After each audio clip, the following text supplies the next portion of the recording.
En los ejemplos del video anterior vimos como muchas veces el amor puede causar sufrimiento o dolor al objeto amado si este objeto ha de sufrir un cambio para ser digno de este amor.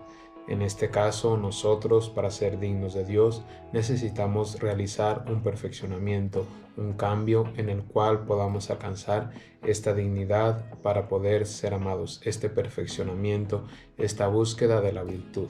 Y ante este punto, ante esta cuestión, os sale la pregunta, ¿pero por qué los hombres necesitamos cambiar a tanto? ¿Que acaso Dios no nos puede amar ya como somos, mejor dicho? ¿Cuál sería el inconveniente?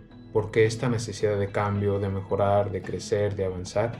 Y la respuesta en un primer momento sería porque tendemos a utilizar muchas veces nuestra libertad de voluntad para hacer el mal. Elegimos mal muchas de estas veces y por eso es necesaria una conversión, un cambio, un mejoramiento, pero esto lo vamos a tratar porque tiene varios matices y varios puntos. Cada época de la vida, cada época de la historia ha tenido o tiene sus virtudes predilectas. En la actual nosotros nos encontramos por una predilección hacia la bondad, pero el problema es que muchas veces tendemos en la mayoría de los casos a entender a bondad como esta especie de benevolencia en la cual ya habíamos explicado que era como este abuelo anciano el que dice, ¿qué más da si todos se están divirtiendo? No hay ningún problema. En un primer momento no hay un problema aparente, pero la cuestión está en que todos nos sentimos benévolos cuando nada nos molesta, cuando estamos tranquilos, cuando estamos en la comodidad, todos nos sentimos buenos. Dicho de otra manera, en nuestra comodidad, en nuestro conformismo, nos conformamos a nosotros mismos o nos damos palmaditas de aliento que no nos ayudan a mejorar en esta mediocridad, en esta pereza y en tantos vicios que tenemos por decir, en el fondo, realmente soy bueno. Creemos ser buenos cuando realmente únicamente somos felices. Lo único que pasa es que nada nos perturba. Además de este sentimiento de benevolencia, también está la cuestión que en la actualidad tendemos a catalogar la vergüenza como algo negativo, como algo nocivo, como algo peligroso. Y al entender de esta manera la vergüenza como algo negativo, nos olvidamos que también tiene una función, que también es un sentimiento que nos puede dar una indicación y por lo tanto eliminamos parte de nuestra naturaleza humana. Eliminamos este espíritu humano y entendemos entonces, al quitar esta vergüenza, un motivo suficiente para justificar nuestra cobardía, nuestra sinvergüenza, nuestra falsedad, nuestro engaño, nuestra envidia, nuestra pereza y decimos, bueno, es que soy humano, es que es parte de ser humanos, no hay nada por lo cual tener vergüenza. Llegado a este punto, relativizamos el bien y el mal.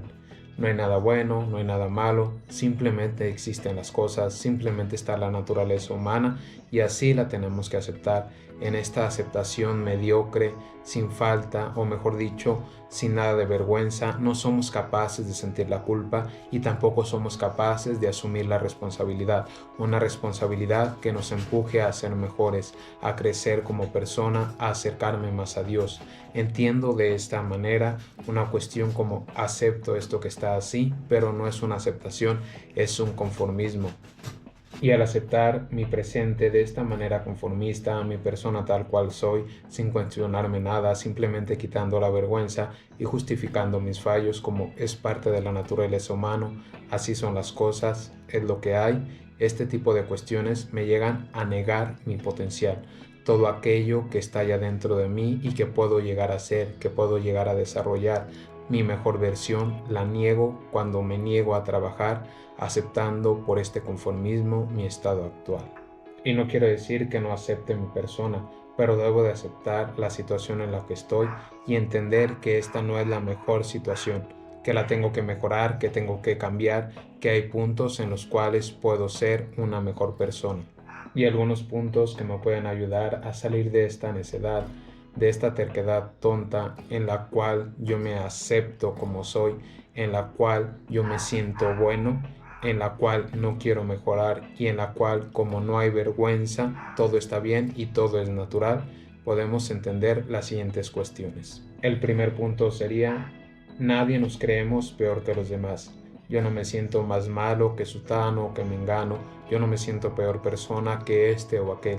Siempre tendemos a justificar nuestros errores, que en la mayoría de los casos son vicios habituales, como pasé un mal día, y tendemos a ver aquellas situaciones excepcionales en las cuales hacemos bien como lo normal, como lo común, cuando realmente es a la inversa. Muchas veces estos supuestos mal días son lo más habitual, y esta supuesta normalidad en la cual hacemos las cosas bien, en la cual nos esforzamos, mejoramos, tenemos las virtudes, suelen ser casos excepcionales, y que es algo en lo cual todos tenemos esa tendencia, pero el problema está justamente que cuando aplicamos eso nos volvemos conformistas. No dejo, o mejor dicho, dejo de mejorar, dejo de buscar y empiezo a vivir únicamente de apariencias para justificar mis vicios. El segundo punto sería la cuestión que en la actualidad hay un despertar de conciencia social y se encuentra o nos hemos dado cuenta de cierta culpa corporativa, de cierta maldad que hay en la sociedad, lo cual es cierto, pero también hay que tener en cuenta otros matices. Y el problema es que cuando yo veo esta culpa corporativa, esta maldad que existe en la sociedad, que yo tiendo a achacar todos mis problemas, mis debilidades, mi corrupción a los demás, a la sociedad, a cómo me educaron, cómo me hicieron esto y aquello, en vez de yo tomar la responsabilidad de mis actos. El tercer punto que es importante y los puedo ejemplificar con la cuestión del tiempo todo lo cura. Pensamos que el tiempo es suficiente para limpiar el pecado, pero la verdad es que necesitamos el arrepentimiento, la acción que enmiende ese error o ese pecado que he cometido, y también la sangre de Cristo, que a final de cuentas es la que nos purifica. El cuarto punto, y yo el que considero uno de los más graves, es que relativizamos la maldad, viendo que todos los demás, que la sociedad, que la gran mayoría de personas hacen cosas malas, entonces lo puedo aceptar. Si todos son malos, ¿por qué yo no? Si todos hacen el mal, entonces es algo que podemos permitir. Y el problema con esta mentalidad tan conformista es que niego mi libertad. Niego la libertad de yo poder elegir el bien, hacer lo correcto, incluso en las peores situaciones. Y de esto tenemos infinidad de ejemplos. Me gustaría nada más mencionar, por poner un caso, Viktor Frankl. Él, que vivió en los campos de concentración, decidió mantenerse firme, hacer lo correcto y comportarse muy por encima de la altura de sus circunstancias. De esta manera podemos ver que aunque las situaciones sean adversas, yo tengo la libertad de elegir hacer lo correcto. Yo tengo la libertad para hacer el bien.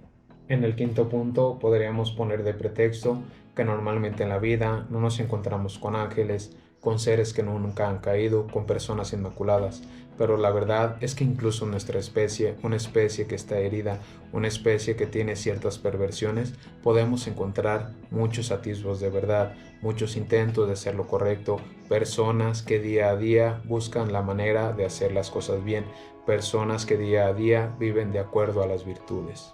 En el sexto punto tenemos la cuestión de que Platón nos enseñaba que la virtud es una, es decir, no puedo ser o tener únicamente una virtud y todas las demás no. Ser virtuoso en un aspecto de mi vida y ser un caos en todos los demás. Esto es realmente complicado, esto es realmente muy extraño.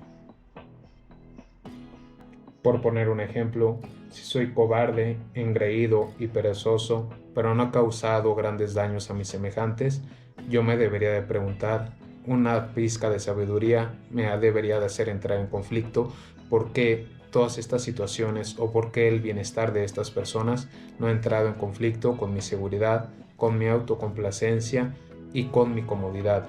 Es decir, ¿por qué esta aparentemente que le estoy haciendo nada de daño no ha entrado en conflicto con todos mis vicios?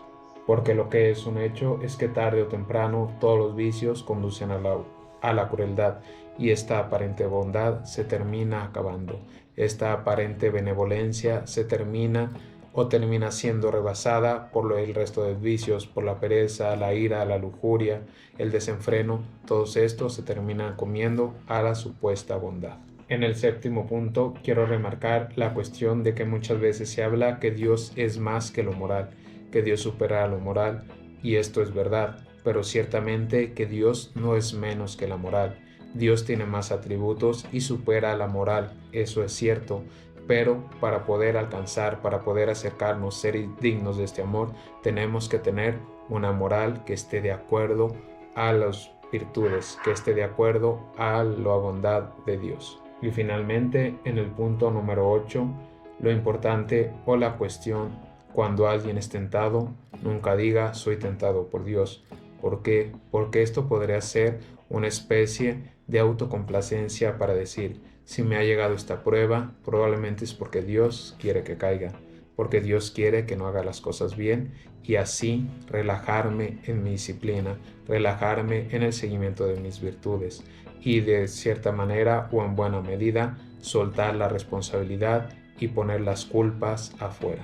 Cerrando todo esto con una cuestión importante, apelando fuertemente a la responsabilidad. Esta responsabilidad, si nuestra naturaleza está herida, si nuestra naturaleza tiende al mal, es porque hemos soltado esta responsabilidad. No me quiero hacer responsable, quiero culpar a los demás de todo aquello que me pasa, al sistema, a la sociedad, a Dios, a la religión. Finalizo con esta ley, o mejor dicho, con esta cita de William Law, que dice así: si se detienen y se preguntan por qué no son tan piadosos como los primeros cristianos, su propio corazón les dirá que no es por ignorancia ni por incapacidad, sencillamente por no haber intentado seriamente jamás. Nunca seríamos o nunca hemos intentado, en verdad, nunca nos hemos comprometido de manera seria, nunca hemos tomado en verdad esta responsabilidad, y es por eso que no alcanzamos ser realmente piadosos.